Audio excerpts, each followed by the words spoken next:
Guys, pasyal tayo dito sa Baguio City. Puntahan natin yung mga lugar na sikat dito, kagaya ng Igorot Stone, Botanical Garden, Strawberry Farm,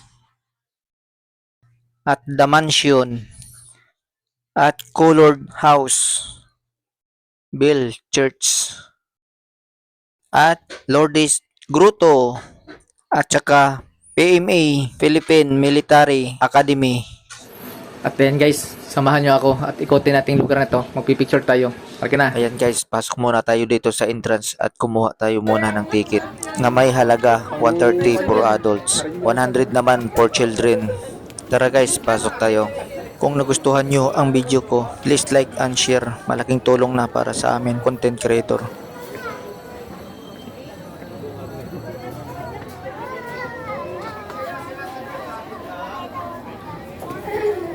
At ayan guys, pagpasok pa lang natin, nakita natin nagsasayawan na sila. Sa ating pagpasok, inalok tayo ng costume nila na may halagang 150. Susuot natin ito at makisayaw rin sa kanila para ma-experience rin natin ang traditional nilang sayaw ng mga lokal dito. At ako, nagtry rin ako sumuot ng kanilang costume pero hindi ko sumayaw, nahiya ako. Sinuot ko lang ito para mag-picture-picture.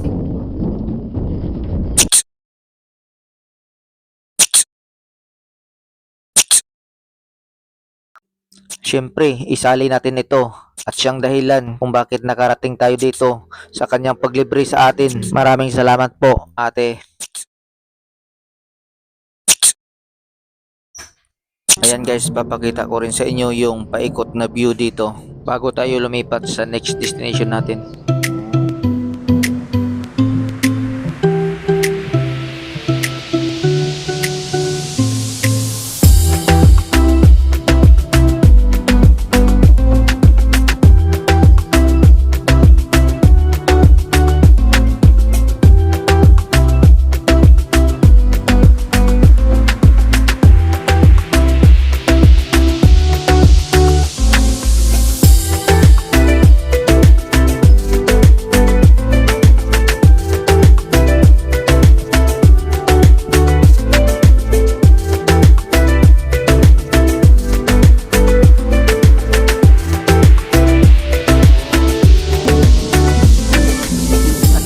Lilipat na naman tayo dito sa Botanical Garden sa mga ganda nilang mga halaman, mga bulaklak. Welcome Botanical Garden. Sa iyong pag-ikot, marami kang madadaanan ng mga halaman at mga bulaklak na napakaganda.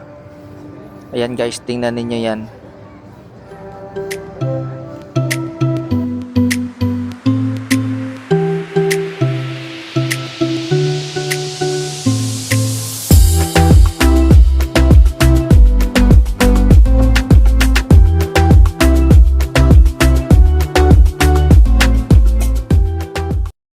At dito tayo dumako, magpa-picture tayo sa malaking elefante. Yun nga lang, nasa likod lang tayo. At marami na tayong picture nito na na-upload nung mga nakauna. Bisitahin nyo na lang ang aking Facebook profile. Pwede nyo naman panoorin sa mga nauna kong post para dumako naman tayo doon sa next natin destination. Nandito tayo sa Strawberry Farm dahil ngayon ay hindi picking season kaya wala tayong nakuha na maraming shoot ngayon. Next destination tayo, Mansion House. Pagpasensyaan nyo na guys, hindi tayo nagtagal dito kasi palubat na rin yung ating cellphone. Wala tayong power bank na dala. At tinitipid ko lang ang natira nating battery at saka yung memory space na pupuno na rin. At punta na rin tayo sa next destination natin, Colored House. Pag tiningnan natin, akala mo lang ay isang painting sa isang malawak na pader. Ngayon nakikita ko na dito sa gilid ng bundok at akalain mo pag nasa malayo ka, parang bahay na pinagpatong-patong at pinagdikit-dikit. Lourdes Grotto, mataas at maakyatin na mayroong 252 step na pwede lakarin at pwede rin sakayin kung may service ka. Nakakaakyat din doon yung service hanggang doon sa taas kung talagang kailangan mo na hindi ka makapaglakad. PMA, Philippine Military Academy, the Philippine Force Training Future Armed Forces of the Philippines. Ito guys, nakikita natin ang pinaglumaan ng mga tangke na in-exhibit dito sa open field para makikita ng mga tao na gusto pumunta dito. Kaya kung gusto mo rin makita, pumunta ka na dito.